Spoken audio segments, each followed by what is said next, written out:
ஒரு அதிரடி நடவடிக்கைக்கு திட்டமிட்டார். ஒரு நாள் அந்த ஊர் மக்கள் ஒரு திருநாளுக்கு சென்றிருந்தனர். இவர் கோயிலுக்கு வந்தார். சிலைகள் முன்னால் பால் பழங்கள் வைக்கப்பட்டிருந்தன.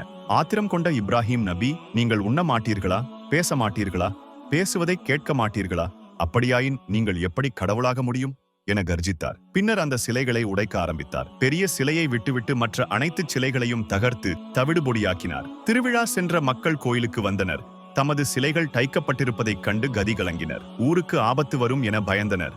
யார் இந்த வேலையை செய்திருப்பார் என விசாரித்த போது இப்ராஹிம் எனும் இளைஞர்தான் இவற்றுக்கு எதிராக பேசுவார் என்றதும் அவரை அழைத்து வந்து, நீதான் செய்தாயா என்று கேட்டனர். அதற்கவர், இல்லை, இந்த பெரிய சிலைதான் செய்திருக்க வேண்டும், ஏன் அதனிடமே கேட்டு பாருங்களேன் என்றார். உடனே அந்த மக்கள், அதுதான் பேசாதே என்றனர். இந்த சந்தர்ப்பத்தை தான் அவர் எதிர்பார்த்திருந்தார். பேச முடியாததை தான் நங்குகின்றீர்களோ?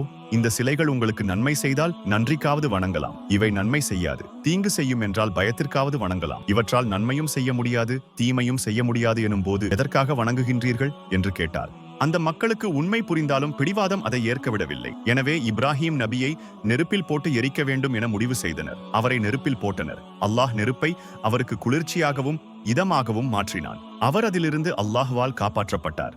இந்த வரலாறு உங்களுக்கு புதிதாக இருந்தால் அனைவருக்கும் இந்த வீடியோவை ஷேர் பண்ணுங்க. மேலும் இது போன்ற இஸ்லாமிய வீடியோகளுக்கு நமது சேனலை சப்ஸ்கிரைப் செய்து கொள்ளுங்கள்.